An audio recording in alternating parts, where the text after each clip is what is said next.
नमस्ते। स्टार्ट करते हैं सुश्रुत का 40वां चैप्टर सूत्र स्थान का। तो 44तमो अध्याय अथातो द्रव्य रसगुण वीर विपाक विज्ञानी अध्याय व्याख्यास्यामः। तो यथोवाच भगवान धन्वंतरी। तो अब इसके नंतर द्रव्य रस गुण वीर विपाक विज्ञानी नामक अध्याय का व्याख्यान करते हैं, जैसा कि भगवान धन्वंतरी ने सुश्रुत के लिए कहा था।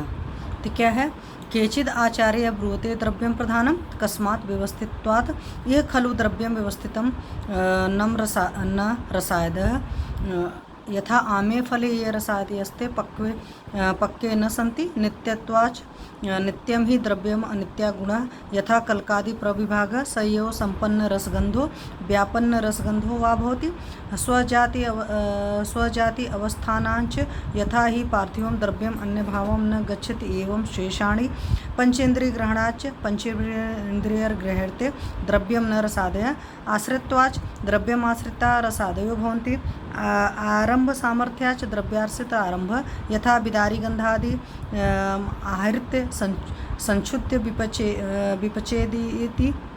विपचेद इति एवं आदिषु न रसादिषु आरंभ शास्त्र प्रमाणे च शास्त्रे ही द्रव्यं प्रधानम उपदेशे ही योगानां यथा मातुलुंगा अग्निमंथो चेति आदौ न रसादया उपदिश्यन्ते क्रमापेक्षितत्वाच रसादीनां रसादयो ही द्रव्यक्रमम् अपच्छन्ते यथा तरुणे तरुणा संपूर्णे संपूर्णा इति एकदेश साधत्वाच द्रव्याणाम् एकदेशानापि व्याधय साध्यन्ते यथा महावृक्ष क्षीर्णेति तस्मात् द्रव्यं प्रधानम द्रव्यलक्षणं तु क्रियागुणवत् समवायिक कारणम इति।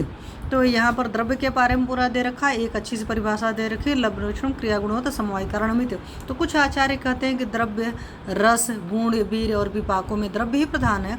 किस हेतु से द्रव्य प्रधान है? उत्तर पहला दे रखा, द्रव्य रसादि गुण आदि की अपेक्षा व्यवस्थित स्थिर अपरिवर्तनशील होने से प्रधान है, क्योंकि द्रव्य व्यवस्थित होते हैं, रस गुण वीर आदि स्थिर नहीं होते। जैसे कच्चे फल में जो अम्लादि रस होते हैं पक्क में नहीं रहते, क्योंकि उनकी जगह मधुरादि रस बन जाते हैं। दूसरा दे रखा, द्रव्य की प्रधानता सिद्धि में दूसरा हेतु द्रव्यों के नित्य होने का है। द्रव्य निश्चित ही नित्य होते हैं, किंतु गुण आदि उसमें अनित्य होते हैं। जैसे द्रव्य के कल का आदि विभाग होते हैं, किंतु उसके रस गंध आदि गुण कभी संपन्न और कभी व्यापन्न होते हैं। संपन्न मतलब अच्छे, व्यापन्न मतलब विकृत होते हैं। तीसरा लॉजिक इन्होंने देखा है, द्रव्य अपनी पार्थिवादी जाति में स्थिर रहने से प्रधान है। जैसे कि पार्थिवादी द्रव्य अन्य जलादि जाति में परिवर्तित नहीं होते, उनमें शेष जल तेज आदि द्रव्य भी अन्य जाति में परिवर्तित नहीं होते हैं। चौथा लॉजिक दिया, पांचों ज्ञानेंद्रियों द्वारा ग्रहण किए जाने से द्रव्य प्रधान है। जैसे द्रव्यों को पांचों इंद्रियों से जान सकती, किंतु रसगंधादि गुण एक एक इंद्रियों से ही जाने जाते हैं। पांचवा दे रखा है, आश्रय होने से द्रव्य प्रधान है, क्योंकि रस गंध आदि द्रव्य को ही आश्रित करते रहते हैं। छठा दे रखा है, कुट्टन आहरण तथा योग का आरंभ आदि द्रव्य से ही होता है, तो वही प्रधान है। जैसे बिदारी आदि गंधकरण द्रव्य को लेकर कूट के पकाना, इसी तरह का रस गंध आदि में कार्य नहीं किया जाता है। शास्त्र के प्रमाण से भी द्रव्य ही प्रधान है। जैसे शास्त्र में किसी भी योग के वर्णन में द्रव्य ही प्रधान माने गए। जैसे मातुलंग आदि योग में मातुलंग अग्निमंथ आदि द्रव्यों का ही नाम लिखे। रसगंध आदि गुणों के नाम से किसी भी योग का उद्देश्य नहीं किया है। द्रव्यों के क्रम के अनुरूप ही रसगंधादि गुणों की उत्पत्ति का क्रम अपेक्षित होने से द्रव्य ही प्रधान है, क्योंकि रसगंधादि द्रव्य के क्रम के अनुसार बदलते रहते हैं। जैसे तरुण द्रव्य में रसगंधादि भी तरुण रहते हैं, और संपूर्ण द्रव्य में रसगंधादि भी पूर्ण हो जाते हैं। द्रव्यों के एक देश से भी व्याधियाँ ठीक हो जाती, जैसे महावृक्ष के दुग्ध से अनेक गुल्म शूल आदमान कृपदात आदि रोग ठीक हो जाते हैं। इसलिए उपयुक्त सर्व कारणों से द्रव्य ही प्रधान है। द्रव्य का लक्षण इस प्रकार है, जिसमें क्रिया गुण दोनों रहते हैं तथा जो समवायी कारण हो उसे द्रव्य कहते हैं। आगे क्या कहा है, नेति आहुर अन्य रसास्तस्तु प्रधानम कस्मात् आगमात् आगमो ही शास्त्रमुच्यते शास्त्रे ही रसा अधिकृता यथा रसायत आहारित तस्मिश्च प्राणा उपदेशांच उपदिश्यन्ते ही रसा यथा मधुर अम्ल लवणां वातं शमयन्ति अनुमानंच रसेन अनुमीयते द्रव्यम यथा मधुरमित ऋषिवचनाच ऋषिवचनं वेदो यथा किंचिद इत्यार्थ मधुरम आहरेदेति तस्मात् रसः प्रधानं रसेषु गुणसंज्ञा रसलक्षणम् अन्यत्रोपदेक्ष्यामः। तो द्रव्य प्रधान नहीं है ऐसा अन्याचार कहते हैं। उनका मत है कि रस ही प्रधान है, जिस कारण से नंबर 1 में आगम प्रमाण से आगम शास्त्र को कहते हैं। शास्त्र में रसों को ही प्रधान माना है, जैसे रसों के अधीन आहार है तथा आहार के अधीन प्राण है। उपदेश से भी रस प्रधान है, रसों का ही उपदेश किया जाता है, जैसे मधुरम और लवण रसवाद का शमन करते हैं। अनुमान से भी रस का ही प्रधान है, क्योंकि रसों के द्वारा द्रव्य का अनुमान होता है, जैसे यह द्रव्य मधुर है। ऋषियों के वचन से भी रस प्रधान है, ऋषियों के वचन वेद हैं, जैसे यज्ञ करने के लिए कुछ मधुर लाओ। यहाँ पर द्रव्य का निर्देश न कर मधुर रस का ही वेद ने निर्देश किया, इसलिए उपयुक्त सभी कारणों से रस प्रधान होते हैं। रस की ही गुण संज्ञा है, रस का लक्षण अन्य स्थान में कहेंगे। आगे है नेतिराहुर अन्य वीर्यम प्रधानमति कस्मात् तद तद्वसेन औषध कर्म निष्पत्ते। यह औषध कर्माणि ऊर्ध अधो भाग उभय भाग संशोधन संसमन संग्राहिक अग्नि दीपन पीड़न लेखन ब्रह्मण रसायन वाजीकरण स्वयथुकर विलयन दहन दारण मादन प्राणग्न विषप्रश्मनानि वीर्यप्रधानान् भवन्ति। तच्च वीर्यं द्विविधम् उष्णं शीतं च अग्निशोमित्वात् जगतः चेद् अष्टविधम् आहुः शीतम् उष्णं स्निग्धं रुचं विशदं पिच्छलं मृदु तीक्ष्णं चेति। एतानि वीर्याणि स्वबल गुणोत्कर्षाद् संविभूयात्मकर्म कुर्वन्ति तथा यथा तावन् महत् पंचमूलम कषायम तिक्तनुरसम वातम शमयन्ति उष्णवीर्यत्वात् तथा कुलत्थ कषाय कटुकः पलाण्डु स्नेहभावाच मधुरश्च इच्छुरसो वातं वर्धयति। शीतवीर्यत्वात् कटुका पिप्पली पित्तं शमयति। मृदुशीतवीर्यत्वात् अम्ल आमलकं लवणं सयन्त्वच्च तिक्ता काकमाचि पित्तं वर्धयति। उष्णवीर्यत्वात् मधुरा मत्स्याश्च कटुकं मूलकं श्लेष्माणं वर्धयति। स्निग्धवीर्यत्वात् अम्लं कपित्थं श्लेष्माणं शमयति। रुक्षवीर्यत्वात् मधुरं चौद्रश्च तदेत अग्निदर्शन मात्रम उत्तम। तो अन्याचार कहते हैं कि रस भी प्रधान नहीं, वीर ही प्रधान है। किस कारण से? उत्तर वीर की अधीनता से ही औषधियों का रोगनाशादि कार्य होने से, जैसे इस शास्त्र में औषधियों के भिन्न भाग यथा ऊर्ध्वभाग का वमन द्वारा संशोधन, अधोभाग का विरोचन द्वारा संशोधन, उभय भाग संशोधन संसमन संग्राहक अग्निदीपन प्रपीडन लेखन ब्रह्मण रसायन वाजीकरण स्वयथु सोथर स्वयथु विलयन दहन दारण मादन प्राणनाशन तथा विस्प्रशमन आदि औषधियों का कर्म वीर्य की प्रधानता से ही होते हैं। यथा वीर उष्ण और शीत ऐसे दो प्रकार के हैं, क्योंकि समस्त संसार भी आग्नेय द्विविध तत्वों से ही बना है। कुछ लोग वीर्य को 8 प्रकार का मानते हैं, जैसे शीत उष्ण स्निग्ध रुच्छ विशद पिच्छल मृदु और तीक्ष्ण। उक्त द्विविध अष्टविध वीर्य अपने बल के गुणोत्कर्ष से रस को पराजित करके स्वकार्य करते हैं। जैसे बृहद पंचमूल रस में कसाय तथा अनुरस में तिक्त होता है, वे भी उष्ण वीर्य होने से वात का संशमन करता है। इसी तरह कषाय अनुरस कुलत्थ उष्ण वीर्य होने से एवं कटुक रस वाला प्याज स्निग्ध वीर्य होने से वायु का शमन करता है।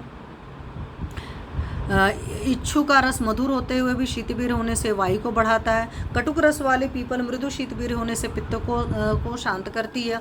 अम्ल रसयुक्त आंवला और लवण रसयुक्त सेंधो नमक अम्ल रसयुक्त आंवला और लवण रसयुक्त सेंधो नमक शीतवीर होने से पित्त का शमन करते हैं।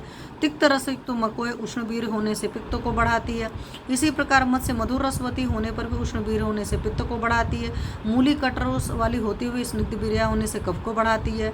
अम्ल रसयुक्त कपित्थ रुक्षवीर्य होने से श्लेष्मा को शांत करता है। तद्दत्त मधुर रस मतलब युक्त मधु शहद भी रुचवीर्य होने से कफ को शांत करता है। इस तरह वीर्य के विषय में यह निदर्शन मात्र कहा है। भवंती चात्र में उनका ये रसा वातशमना भवंती यदि तेषु है रोच्छलागो शैत्यानि न ते हन्यु समीरणम। ये रसा पित्तशमना भवंती यदि तेषु है तैक्ष्ण औष्ण लघुत्वाश्च न ते तत् कर्म कारणय। ये रसा श्लेष्मशमना भवंती यदि तेषु है स्नेह गौरव शैत्यानि न ते तत् कर्म कारणय तस्माद् वीर्यं प्रधानम इति। तो इस विषय में अन्य भी कहा कि यथा जो रस वात के संसामक होते हैं, यदि उनमें रुक्षता लघुता और शीतता है तो वात का शमन नहीं करते हैं। इसी तरह जो रस पित्त के संसामक है, उनमें तीक्ष्णता उष्णता और लघुता हो तो रस पित्त को शांत नहीं करते हैं। जो रस कफ शामक है, यदि उनमें स्निग्धता गुरुता और शैत्य हो तो कफ का शमन नहीं करते हैं। इस हेतु से वीर्य ही प्रधान है। तो नेतिर आहुरन्य विपाका प्रधानमित कस्मात् तो सम्यक मिथ्या विपाकत्वात् ई सर्वद्रव्याणि अभ्यवृतानि सम्यक मिथ्या विपाकानि गुणम दोषम वा जनयन्ति। अन्य आचार्य कहते हैं कि द्रव्य रस और वीर्य इनमें से इनमें से कोई भी प्रधान नहीं है। उनका कथन है विपाक ही प्रधान है।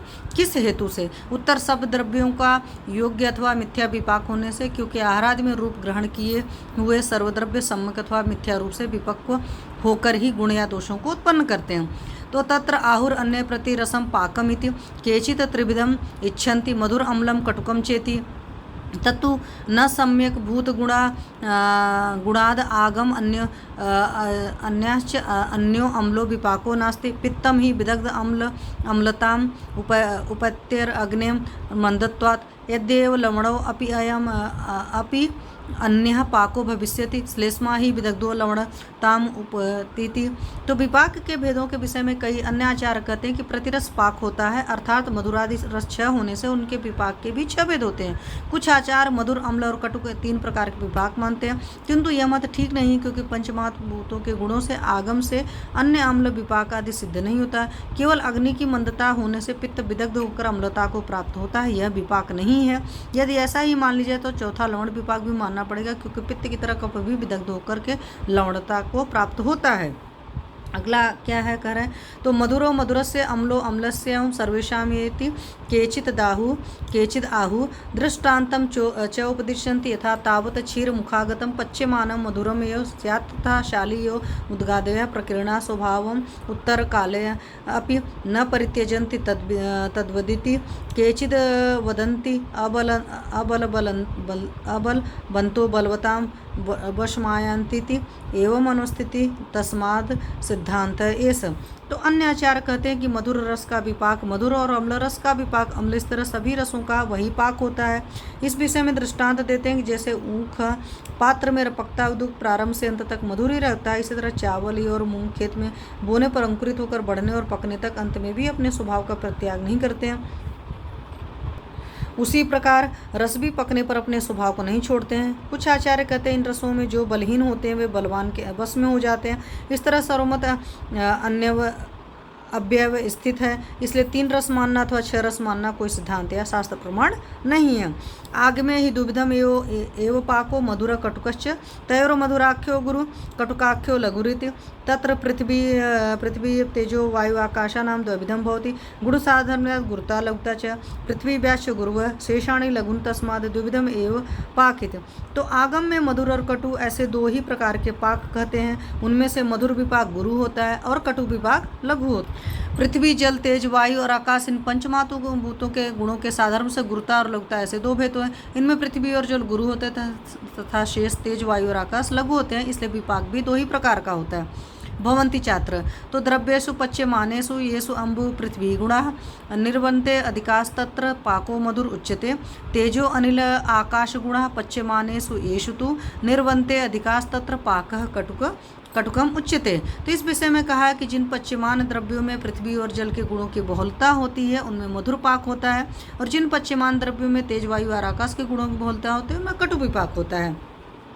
फिर आगे क्या कहा है, पृथकत्व दर्शिनान अपृथकत्व दर्शिनाम एव वादिनां वाद संग्रह चतुर्णानाम सामग्र्यन इच्छन्ते अन्यत्र विपश्चित। तो पृथक पृथक द्रव्य रस गुण विपाक का प्राधान्य मानने वाले विदाही विद्वादि आचार्यों के वाद विवाद का संग्रह ऊपर दिया है। इस विषय में विद्वान मनुष्य रसगुण वीरो विपाक इन चारों के समुदाय को प्रधान रूप से स्वीकार करते हैं। तो द्रव्यम आत्मना किंचित वीर्यं सेवितम किंचित रस विपाकाभ्याम दोषम हंति करोत्या। तो वस्तुतः कुछ द्रव्य अपनी आत्मा या द्रव्यात्मक सामर्थ्य से, कुछ वीर्य के सामर्थ्य से, कुछ रस विपाक के सामर्थ्य से दोषों को नष्ट करते हैं अथवा दोष प्रकोपण करते हैं। आगे उन्होंने क्या कहा है, पाको नास्ति बिना वीर्याद वीर्यम नास्ति बिना रसात रसो नास्ति बिना द्रव्याद द्रव्यम सृष्टम स्मृतम। तो वीर्य के बिना पाक नहीं, रस के बिना वीर्य नहीं, आधारभूत द्रव्य के बिना रस की उत्पत्ति नहीं होती, इसलिए द्रव्य को ही अधिक श्रेष्ठ या प्रधान समझना चाहिए। आगे क्या कहा है, जन्म तो द्रव्य रसो रसयोर अन्य अपेक्षिकम स्मृतम अन्योन्य अपेक्षिकम जन्म यथा स्याद देहिनो वीर संज्ञा गुणा यष्टो ते अपि द्रव्याश्रया स्मृता रसेषु न भवन्ति एते निर्गणास्तु गुणा स्मृता द्रव्ये द्रव्याणि यस्माद्वि विपच्यन्ते न षड्रसा श्रेष्ठं द्रव्यमतो ज्ञेयं शेषां भावास्तद आश्रया। तो द्रव्य और रस का जन्म एक दूसरे पर आश्रित है। जिस तरह देह और देही का जन्म एक दूसरे के अधीन होता है, इसी तरह वीर्य संज्ञक 8 गुण भी द्रव्य के ही आश्रित होते हैं। रसों के अंदर वीर्य संज्ञक गुण नहीं रह सकते, क्योंकि गुण के लक्षण में यह बताया गया कि गुण गुण में नहीं रहते हैं। पांच भौतिक इस द्रव्य में औषधि अथवा आहार्य द्रव्य ही पकते हैं, न कि षटरस अथवा वीर्यत आदि। अतएव द्रव्य को ही सृष्टि प्रधान मानना चाहिए तथा शेष अन्य भाव अर्थात रसगुण वीर्य विपाक आदि उस द्रव्य के ही आश्रित होकर के रहते हैं। तो आगे इन्होंने क्या कहा, अमीमांस अन्य चिंत्यानि प्रसिद्धानि स्वभावतः आगम येन उपयोज्यानि भेषजानि विचक्षण प्रत्यक्ष लक्षण फला प्रसिद्धाश्च स्वभावतः न औषधिर्हेतुभिर्विद्वान् परिच्छेद कथंचन सहस्रेण अपि हेतूनां नाम्भष्टादिविरेचेत तस्मात् तिष्ठेत मतिमान आगमे न तु हेतुषु। तो यहाँ इन्होंने बोला अपने स्वभाव से प्रसिद्ध औषधियों खदिर तुवरक रसांजन निद्रा कुष्ठनाशक के विषय में कोई मीमांसा तर्क वितर्क है ऐसी है या नहीं है आदि चिंतन नहीं करना चाहिए, किंतु विद्वान वैद्य उन्हें जैसा आगम ने आज्ञा दे रखी तदनुसार प्रयुक्त करें। जिन औषधियों के लक्षण और फल प्रत्यक्ष हो तथा जो स्वभाव से ही प्रसिद्ध उन औषधियों को विद्वान वैद्य किसी भी प्रकार तर्क वितर्क से नहीं परखें। हजारों तर्क वितर्क रूपी हेतुओं से भी अम्बष्ठा पाठा आदि औषधियों का विरेचन कर्तृत्व सिद्ध नहीं किया जा सकता।